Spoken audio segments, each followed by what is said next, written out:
निसर्गानं भरभरून दिलेल्या कोकणला भक्तीचाही समृद्ध वारसा. कोकणच्या प्रत्येक मंदिराचं आहे खास वैशिष्ट्य. जाऊ देवाची गावा.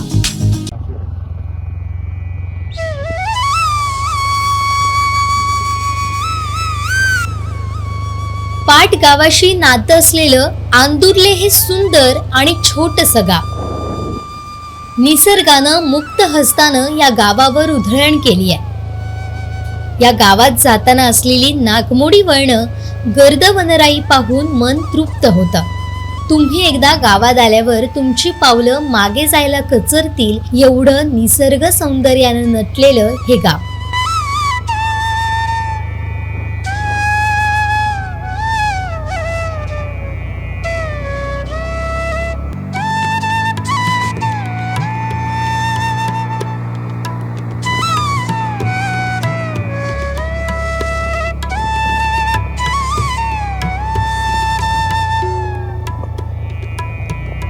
आणि याच गावची श्रीदेवी आंदुर्लाई.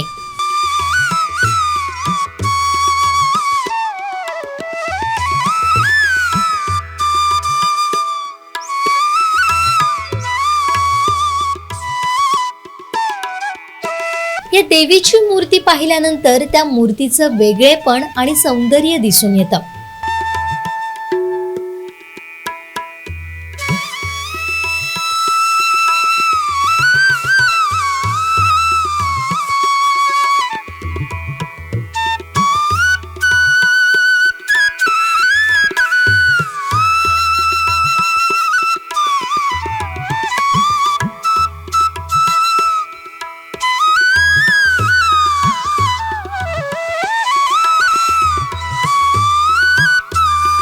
नमस्कार, मी भगवान शेळटे. कोकण साथ लाईव्हच्या जाऊ देवाजीच्या गावा या विशेष भागात तुम्हा सर्वांचं स्वागत करतोय. मी आत्ता आहे निसर्गरम्य अशा आंदुर्ले गावात आणि याच गावाची ग्रामदेवता श्रीदेवी आंदुर्लाईची माहिती याच विशेष भागातून आम्ही आज जाणून घेणार आहोत. चला. यापूर्वी आंदुर्ले हे गाव पाट गावात होतं. त्यामुळे या गावच्या अनेक धार्मिक चालीरीती या पाट गावाशी जोडलेल्या आहेत. मी आत्ता आहे आंदुर्ले गावची ग्रामदेवता श्रीदेवी आंदुर्लाईच्या मंदिरात. सुंदर असं हे मंदिर आहे आणि या मंदिराबद्दल, या देवीबद्दल अजून जाणून घेऊयात इथल्या ग्रामस्थांकडनं. काय सांगाल या देवीबद्दल, आंदुर्लाई देवीबद्दल? सांगायचं म्हणजे ही ग्रामदेवता आहे आधी मुळात, आणि सगळे लोक हिला बसतात आणि नवसाला पावते ही देवता. आणि आमचा देव आहे तो पाटगावचा. आम्ही मूळ पाटगावचेच. ही पाटगावची वाडी आहे आणि त्या वाडीची ही देवता म्हणून आम्ही इथले तिला जास्त बसतो. आता हिची जत्रा आहे 8 डिसेंबरला. हिचा उत्सव होतो एप्रिलमध्ये. तो अजून आम्ही तारीख डिक्लेअर केलेली नाही, तिथीवर असतो. आता हिची जत्रा आहे 8 डिसेंबरला. हिचा उत्सव होतो एप्रिलमध्ये. काका, ही मूर्तीकडे आपण पाहिल्यानंतर म्हणजे बऱ्याच माऊलीच्या ज्या मूर्ती असतात, ग्रामदेवतांच्या मूर्ती असतात, त्या उभ्या असतात, वेगळ्या असतात. ह्या मूर्तीकडे पाहिल्यानंतर एक वेगळ्या प्रकारची मूर्ती दिसते, लांब दिसते, बाजूला हत्ती आहेत. या एकंदरीत मूर्तीच्या याच्याबद्दल, आस्थापनाबद्दल, त्या स्ट्रक्चरबद्दल काय सांगाल? ही मूर्ती कोरीवटा, ही स्वयंभू पाषाण आहे आणि ही गजांत लक्ष्मी असल्याकारणाने ती स्वयंभू पाषाण आहे. तिला गज आहेत, हत्ती आहेत, मारुती आहेत वगैरे वगैरे तिला येते आणि नक्षीकूर आहेत. हे वैकुंठच आहे असं आम्ही मानलं जातं. वैकुंठाची जत्रा भरते ती एकादशीला. त्याच्या आतीच्या बाजूला ते वस आहेत एवढे. हां, मग अशी म्हणा तर लिंगायत काहीतरी ती आहेत, ती लिंगायत आहेत. म्हणजे याचा अर्थ नेमका काय असतो? हां, तिचे लोक ब्राह्मण पूजा करणार, म्हणजे लिंगायत जे गुरु असतात तेच पूजा करू शकतात त्याची, असं असतं.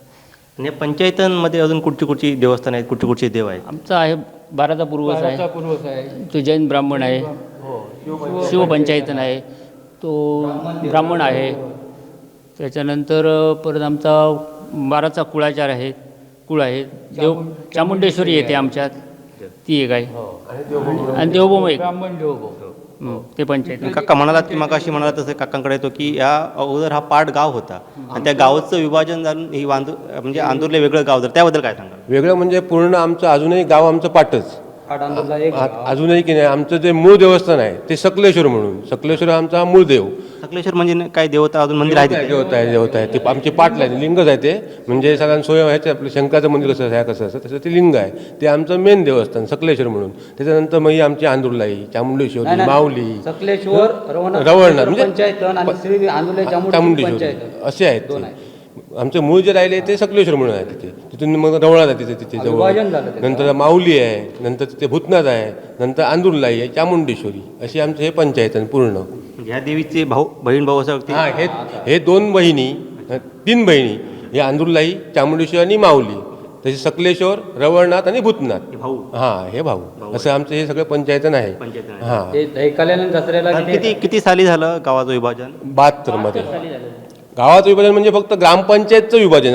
मग तुम्ही म्हणजे तिथं म्हणजे ह्या करू नका. म्हणजे आमच्या देवस्थानचं विभाजन नाही, देवस्थानचं विभाजन नाही, फक्त आमच्या ग्रामपंचायतचं आणि महसूलचं विभाजन आमचं 72 मध्ये झालं, 1972 मध्ये. हां जशा चालीरीती आहेत ते चालूच राहिले आमच्या देवाच्या. अजून काका इथे नवस करायला कुठून लोक येतात आणि जो हे देवाला एक कौल लावतात, तो नेमका कसा लावला तो आणि त्याचं काय स्वरूप आहे? देवाला नवस म्हणजे तो आता खनाळाची ओटी हे तिचं मानपान झालं आणि केळी वगैरे ठेवतात वगैरे वगैरे आणि त्याच्यानंतर तो कौल वगैरे लावतात. कौल कसला म्हणजे तांदळाचा कौल लावला जातो. तांदळाचे कौल लावले जातात. डाव्या उजव्याने आम्ही मागतो त्याप्रमाणे ती देते. कौल लावायला लोक येतात इथे? येतात. पण कुठून भाविक येतात त्या मंदिरात? आता लांबलांबून माड्याची वाडी शेजारी आहेत किंवा तेंडोली, केळूस, पाटाचे लोक असे गोव्यावरनं येतात. अशांच्या आम्ही ते अडलेली कामं आम्ही आपली करतो. अगोदर मंदिर कसं होतं आणि आता मंदिराचं स्वरूप काय? अगोदर ते कसं लाकडं हे कौलारू होतं, कौलारू छपरी मंदिर होतं. त्याच्यानंतर मग हे स्लॅबचं वगैरे असं हे आरसीसी वगैरे. ओके, तुम्ही मगाशी म्हणाला जत्रा आता आहे, तर जत्रेचं स्वरूप म्हणजे तिथीनुसार असते की कौल वगैरे घेऊन जत्रेचं? नाही कौल आमचं तिथीप्रमाणे चालतं. कोणत्या तिथीला असते जत्रा ही? उत्पत्ती एकादशीला होती आमची जत्रा. ते नेमकं कारण काय तेव्हा ती पूर्वांपारच आहे चालत पूर्वांपार. ते आता आम्ही हे करू शकत नाही, ते खोडू शकत नाही. पूर्वांपार रवळनाथ देव येतो इथे. दहीकाला म्हणजे काला असतो दुसऱ्या दिवशी द्वादशीला. तर काला जर आंघोळ केली की तो आपल्या जाग्यात जातो पुन्हा दुसऱ्या दिवशी. माऊलीची पालखी वगैरे असते. ते पूर्ण पंचायत नसतं, ते पंचायतीन इथपर्यंत येतं. ते जत्रा आमची जी आहे ती आमची दशमीला जत्रा आमची तिकडे होती पाटाला माऊली जत्रा झाल्यानंतर दुसऱ्या दिवशी एकादशीला देव आमच्याकडे इकडे येतात. उत्पत्ती एकादशीला इथे आमची जत्रा होते एकादशीला, आणि द्वादशीला आमचं गाडगं, तिकडे एकादशीला गाडगं माऊलीकडे. तर दसरा सुद्धा आमचा आहे तो तसा. दसरा आमच्या दसरा होत नाही. दसरा होतो आमचं पाटाला, रवळनाथ मंदिर. ह्या गावात दसरा होत नाही? दसरा होत नाही. इथे आमचा पावणेर होतो. ते सगळे देव आमच्याकडे माऊली सोडून. कारण काय आहे त्याच्या ती माऊलीचं आणि काहीतरी आमच्या या देवीचं भांडण झालेलं आहे त्यावेळी. मागे? हां, म्हणजे चामुंडेश्वरी आमची देवी आहे, ते बहिणी त्यांच्या काहीतरी भांडण झाले आहे. ती दसऱ्याला आमच्याकडे माऊली येत नाही, फक्त ती जत्रेला येते. म्हणजे दायका जो आमचा असतो ती त्यावेळी ती पालखी आमच्याकडे येते माऊलीची, पण ती सुद्धा पालखी चामुंडेश्वरीच्या देवळात जात नाही. तुम्ही दसऱ्याला त्या गावी जातात? आम्ही गेल्याशिवाय तिकडे दसरा होत नाही. दसरा तिथे होतो. पण ते आमची इथनं सगळी जी अब्दागिरी आहेत, निशाणं जी आमची आहेत निशाणं, ती आमची तिकडे गेली पाहिजेत पहिली पाटाला. नंतर आम्ही तिकडे गेल्यानंतर तिकडून माऊली मंदिर आणि पाट मंदिर यांच्यात बराचसं अंतर आहे. मग आम्ही ज्यावेळी पाटाला पोचणार रवळनाथ मंदिरमध्ये, त्यावेळी माऊलीचं सगळी जी त्यांची जी हे आहेत म्हणजे निशाणी आहेत ते सगळे तिकडे येणार. म्हणजे गावाची स्थापना झाल्यापासून कधी इथे दसरा नाही दसरा नाही. नंतर मग तिकडे तो दसरा होतो. दसरा झाल्यानंतर मग तिकडनं नंतर 3 दिवसांनी आमच्या तिथे पाहुण्याला इकडे येतात. 2 दिवस ते देव आमचे सगळे माऊली मंदिरमध्ये असतात. दसरा होतो आमचं रवळनाथ मंदिरमध्ये, आणि पूर्ण तिकडे 2 दिवस सगळे देव आमचे माऊली मंदिरमध्ये असतात. आणि तिसऱ्या दिवशी देव सगळे इकडे आमच्याकडे पावणेरला येतात. फक्त माऊली सोडून. माऊली आमच्याकडे पावणेरला येत नाही, ती फक्त धायकाला येते जत्रेला फक्त. माऊली जी आहे ना ती लिंगायत आहे, आणि तिथे काय ना हे चाळा आहे. मग ते सगळे मांसाहारी देवस्थान आहे देवस्थान आहे, चामुंडेश्वरी. म्हणून आणि हे सगळे आमचे शाकाहारी देवस्थान आहेत सगळे. इथे साधं लिंबू पण चालत नाही. गोड देवस्थान. हे सगळे गोड देवस्थान हे एक, आणि आमचं देवबा म्हणून जो आहे ते आमची ही 2 देवस्थानं आमची पूर्ण गोडी आहेत. आणि दोन्ही देवस्थानं कडक. तिकडे पोह्याचा म्हणजे गोडा पूर्ण नैवेद्य गोड्याचा, म्हणजे पोहे, केळी, तुमचे पेढे किंवा ब्राह्मण भोजन, ते सुद्धा ब्राह्मण भोजन ब्राह्मणानेच घातलं पाहिजे. तिथे आम्ही कोणी जेवण तिकडे करून चालत नाही. ते ब्राह्मण लोक जे भटजी आहेत ते तिकडे जेवण करतात, आणि त्यांचाच निवेद तिकडे होतो देवबाकडे. त्या गावाचे संबंध म्हणजे धार्मिक संबंध अजून चालू आहेत? नाही, देवबाम आमचं इथेच आहे अंदुर्ल्यामध्ये. ते देवस्थान इथेच आहे आमच्या पंचायतांमध्ये. आणि फक्त पाट, रवळनाथ, सकलेश्वर, महालक्ष्मी आणि भूतनाथ हे आमच्या पाटाला आहेत तिथे. ते आमच्या गावाला आहेत. आणि ज्यावेळी 72मध्ये आमचं विभाजन झालं ते फक्त आमचं ग्रामपंचायत आणि महसूल गाव हे 2 फक्त आमचे विभाजन गेले. बाकी सगळं आमचं देवस्थान पाटमध्येच आहे अजून. अजून काय काय काय वर्षभरात काय कार्यक्रम देवस्थानतर्फे होतात, काय करताय? नवरात्र होते, श्रावणात दर मंगळवारी श्रावणाच्या इथे सत्यनारायणाची महापूजा, भजन कीर्तन हे सगळे कार्यक्रम होतात. बाकी ते काय नाही. आणि उत्सव ते 3 दिवस आमचा उत्सव असतो, वाढदिवस म्हणून. देवीचा वाढदिवस साधारण कधी? एप्रिलमध्ये सप्तमी, अष्टमी, नवमी, चैत्र कृष्ण पक्ष सप्तमी. हां, 3 दिवस असतो. हो हो. यावर्षी 5 दिवस केला. आमचं जे ह्या कळस नवीन बांधला आहे त्या कळसाचं काम होतं म्हणून आम्ही यावर्षी 3 दिवस तो 5 दिवस कार्यक्रम केला. आता कंपल्सरी आमचा 3 दिवस कार्यक्रम असतो. अजून एक आपली मगाशी चर्चा झाली, तुम्ही म्हणालात की ही जी देवी आहे अंदुरलाई, ह्या देवीचं हे 3रं ठिकाण आहे, त्याबद्दल काय सांगाल? 3रं ठिकाणात म्हणजे ही कोणत्यातरी जागृती केली आणि ती मला गावात न्या म्हणून सांगितली. ते गावात आणली गेली. याच्या मागे होती ती ग्रामपंचायतीच्या. पूर्वी त्याच्या जिथे निर्माण झाली तिथे ठेवलेली. तिथून हे 3रं ठिकाण. तुमच्या माहितीत आहे की तुमच्या? नाही, आमच्या पूर्वज सांगतायत, त्याच्याहून आम्ही बोलतो. आम्हाला याच्यातली काय माहिती नाही.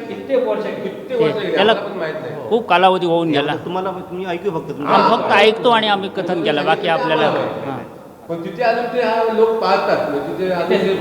मानलं जातं तिथे त्या जागेत. तळी आहे, ते तळीमध्ये अजून ते आम्ही त्या ठिकाणी तुम्ही अजून जाता? हो, जातो म्हणजे अजूनही तिथे जे आमचे रवळनाथ म्हणजे पंचायतन देवस्थान आहे ते ज्यावेळी इकडे येतात, ज्यावेळी दसऱ्याला ते त्या वाटेने येतात. तिथे भेट दिल्याशिवाय ते इथे येत नाहीत. ही म्हणजे वाट सुद्धा ती खडतर वाट आहे, म्हणजे साधं माणूस चालू शकत नाही अशी वाट आहे. पण तिकडे असून ते देव जातात. जंगल दाट पूर्ण जंगलातनं वाट आहे ती. हां, पण तिथे त्या भेट द्यायला अजूनही ते जोरावर हो पिढ्यानपिढ्या चालू आहे. ते बंद होत नाही. किती जरी आमचा दसरा म्हटल्यानंतर भर पाऊस असतो, पण आम्हाला तिथे जावंच लागतं आणि ते देव तिकडून जाणारच. साधारण किती वर्षापूर्वीचं देवस्थान आहे असं अंदाज? तो काय पुरातन आहे, सांगता येणार नाही. 300-400 वर्षाचे हो. होऊन गेले. आणि जे रूढी आहेत ते अजून ते रूढी तसे आम्ही चालू ठेवलेले आहेत. आमच्या पाठी आता आमची जे कोण मागचे लोक आहेत ते चालू ठेवणार. बाकी म्हणजे बंद नाही. तर आम्ही आत्ता जिथे ज्या देवीची महती घेतली ती अंदुर्ली गावची ग्रामदेवता श्रीदेवी अंदुरलाई, म्हणजे त्या इथल्या ग्रामस्थांनी मानकरांनी सांगितल्याप्रमाणे कधी पिढ्यानपिढ्या गुण्या गोविंदाने ही जी परंपरा आहे त्या आजपर्यंत ते चालवत आल्या आहेत. अनेक ज्या जुन्या चालीरीती प्रथा आहेत त्याही त्यांच्या पुढच्या पिढी तशाच पुढे नेत आहेत. आणि जे काही या देवीबद्दल ज्या काही आख्यायिका आहेत किंवा पाटगाव आणि अंदुर्ले गावाबद्दल ज्या काही आख्यायिका आहेत, ते धार्मिक देवांचे संबंध आहेत, ते या ग्रामस्थांनी मानकऱ्यांनी व्यवस्थित सांगितले आहेत. कॅमेरामॅन साहिल बागवेसह भगवान शेळटे, कोकण 7 लाईव्ह, अंदुर्ले. या सगळ्या जुन्या प्रथा परंपरा या गावची लोक गुण्या गोविंदाने पुढे नेत आहेत. अशा या सुंदर गावाला आणि अंदुर्लाई देवीच्या मंदिराला एकदा तरी नक्की भेट द्या.